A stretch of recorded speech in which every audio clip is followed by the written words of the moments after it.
Hey guys, Geo on the go here. I've been living in Southeast Asia for 9+ years now. The Philippines for the longest amount of time, Vietnam, Thailand, and multiple trips to Malaysia. And let me tell you, it's amazing, but it's not always easy. So today I want to break down some of the hardest things about living in Southeast Asia in 2025 as an American. So if you're thinking about moving here, or even really just curious about what life is like out here, then this video is for you. Because a lot of people just see the sunshine, the beaches, the low cost of living, and they assume it's all paradise. But living long term here will challenge you emotionally, culturally, and personally. And that's exactly what we're diving into today. Stick around. Got these plans stuck in my head. Southeast Asia calling me instead. Bangkok nights and Bali shores. Sick of dreaming, want something more. Pack your bags, don't hesitate. Geo, let's go before it's too late. Well, the weather is starting to warm back up again in Bangkok, so I was trying to do videos out and about a little bit, outside cafes, but it's getting a little hot. So back in the mall we are. I call this my office, office away from home. So first thing I want to talk about is how culture shock can hit hard. The first few months are actually usually the easiest because I call them the honeymoon phase, and everything is just wonderful and great and new and exciting. But after a while, you'll start to notice differences everywhere. How people interact, how traffic works, even how businesses operate. And simple things like paying a bill, getting groceries, or navigating a city suddenly become a bit more complicated. And then you start to realize you're not just a tourist anymore, because that first few months you really are still in that tourist mode. And it's kind of important to try to get yourself out of that mode as quickly as possible, not only because of the spending habits are much higher, but you're not really going to know exactly what it feels like living in a country until you get out of that tourist mode. And then again, you realize you're living here and the rules are not the same. They can be much different in many cases. And then the second thing is that the language barriers are real.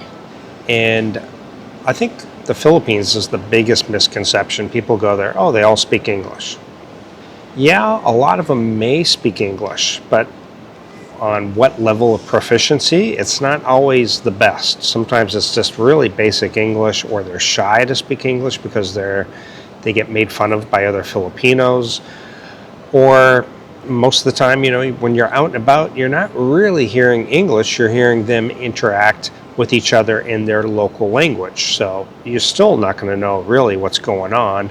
Now, if you speak to them at the store, then they may break out in English and be able to help you, but sometimes it is not as good as you previously had thought or were led to believe. Even in cities where English is common, like Cebu and Dumaguete, you'll run into situations where not everyone speaks it. I run into that in Bangkok all the time. But for the most part, I've been pleasantly surprised with Bangkok, with the amount of English spoken here. But sometimes it's just basic, just enough, like the waitress knows enough to take your order and basic things like that. If you want to sit down and talk to her in depth, she's probably going to be lost. And I found this to be the case even in the Philippines. Often they know the English to kind of answer some basic questions for the store, but if you start getting into more details, you're going to find that there is an English barrier there. Medical appointments, government offices, or even ordering local food, you can have misunderstandings quite often. In fact, again, I can't tell you how many times, actually, believe it or not, in Bangkok, I seem to always get my order correct. In the Philippines, I would always get my order messed up. And you would think it'd be the opposite because they would speak better English in the Philippines. But believe it or not, the Philippines is the one that would usually mess up my food orders or my restaurant orders. And it can be frustrating, especially when you order a hot coffee and out comes a iced coffee, which you did not want. You're looking forward to your hot cappuccino, And then, in the Philippines, sometimes if they mess up on an order, that mess up can come out of their check, out of their paycheck. So you got to be really careful. You really want to make sure they understand. Bangkok, I don't think they do that, but in the Philippines, they do. And yes, Google Translate helps, for here. The Philippines, not so much, but here it definitely helps. But it's not perfect, so you do have to be patient and flexible. And the third thing is going to be missing home and family, especially around like the holidays, like this time of year. Being away from friends and family can be very difficult at times. You miss the birthdays, the holidays, the big events. You hear about, oh, we all got together and we did this, and you just feel kind of left out. But that's kind of the price you pay, for moving overseas. And the time zones, of course, make things tricky and making calling back home a little difficult.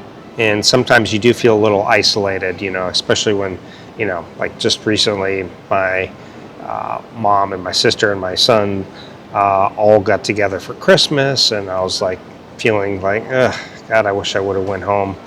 But I really hate the winters, so I usually try to stick to spring and fall now. Summer, not so much, but spring and fall is usually the 2 times of the year that I go back. But even after 9+ years, there are times that I really miss familiar things.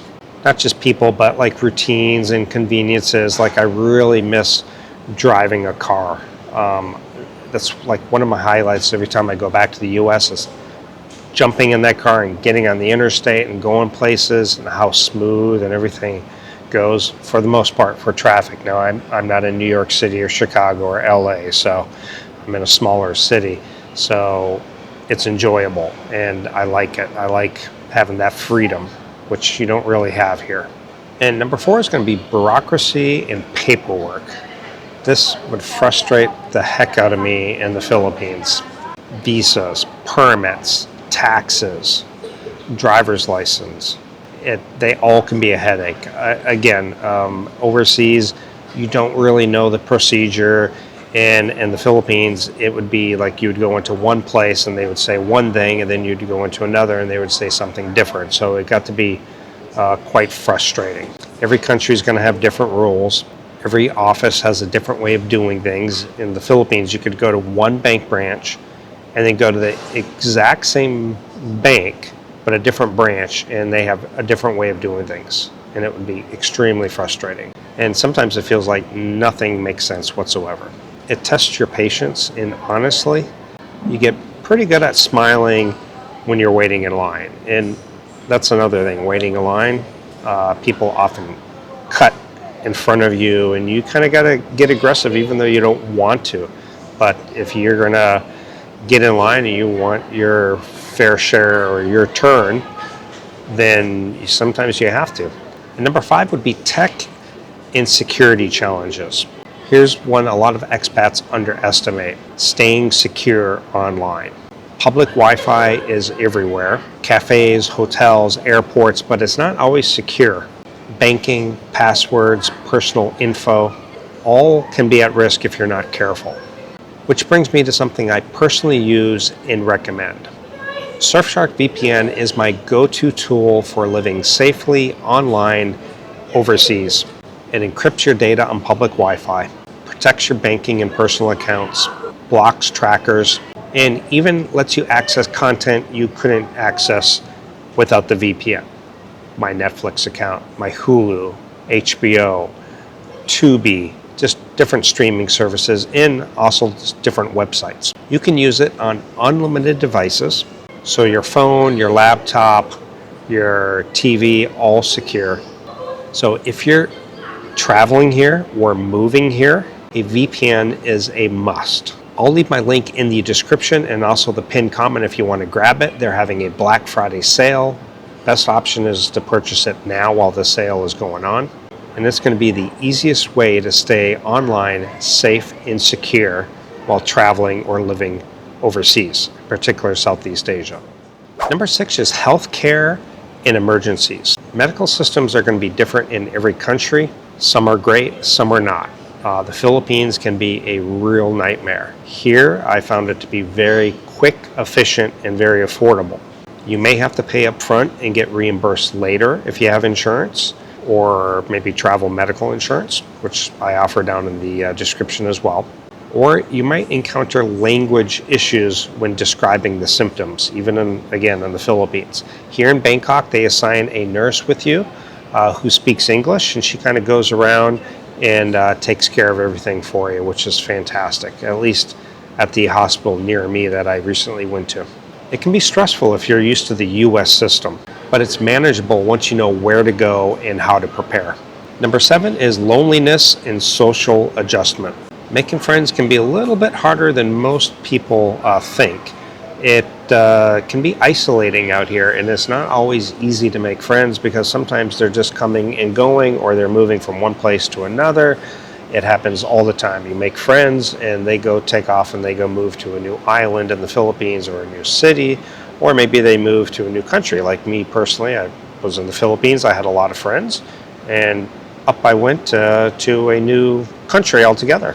You can meet a lot of people here, but meaningful friendships, they definitely take time and are not so easy to come by. It takes a while to meet people that where you can build a meaningful friendship and that are going to be around for a while. Cultural differences, they can create misunderstandings, and some people, like I said, may leave after a few months, and that can be kind of discouraging. You know, you get to be good friends with somebody and boom, they take off. You need patience and resilience to create a social circle that sticks around. And number 8 is going to be financial realities. You know, the cost of living out here is low. It really is. But it's not free from surprises. You still got those emergencies that pop up. You know, example, I do editing. I needed a new laptop. I had to go to the doctor not too long ago. So expats often underestimate rent if they want a really good place. You know, they want something nice. Healthcare, travel costs, visa renewals, all these things add up. And unexpected fees pop up constantly. I'm constantly having, it's no different from the West to here, that things pop up, emergencies, you need a ticket back home, somebody passed away, somebody's really sick, you want to get home for the holidays, all these things add up. Learning to budget carefully and have an emergency plan is essential out here in Southeast Asia. And trust me, it saves a lot of stress if you have yourself a nice budget set in place and you have an emergency fund in case something happens. And then number 9 is going to be adapting to local norms. You're going to quickly learn that you can't impose your American expectations everywhere. It just does not work. You have to be the one who is flexible and who changes your norms. You can't expect them to change their norms in their country. Traffic rules, service speed, social etiquettes, it's all different. And being frustrated won't help, especially out here in Asia where saving face is the thing. You don't want to get upset and angry. It's not going to make things better. The sooner you accept the local norms, the happier you will be. Patience, flexibility, and respect go a long way in Asia. So what's the takeaway from today's video? Being an American living in Southeast Asia is incredible. Trust me, it's been an incredible experience, but it's going to come with real challenges. Culture shock, language barriers, missing home, bureaucracy, financial surprises. All of it tests you constantly. But overcoming these challenges is what makes life abroad so rewarding. You learn patience, resilience, and a new appreciation for life that I didn't have before. So guys, if you found this video helpful, hit that like button, subscribe, share it, and hit the bell notification so you're updated every time I come out with a new video. And I would love to hear your comments, so please comment down below and let me know your opinion or what was the most difficult thing for you to overcome living over here in Southeast Asia or even traveling. What's the hardest thing you faced while living overseas? Or what do you think would be the hardest thing for you to overcome? And if you want to go deeper, I also offer consultations and behind the scenes looks at life over in Southeast Asia on my Patreon account or my YouTube membership. Links are down below. Thanks for watching, guys, and I'll see you in the next one. Ciao. Pack your bags, don't hesitate. Geo, let's go before it's too late. Time keeps slipping away from us. Keep living like this. Away from us, away from us. Geo, let's go.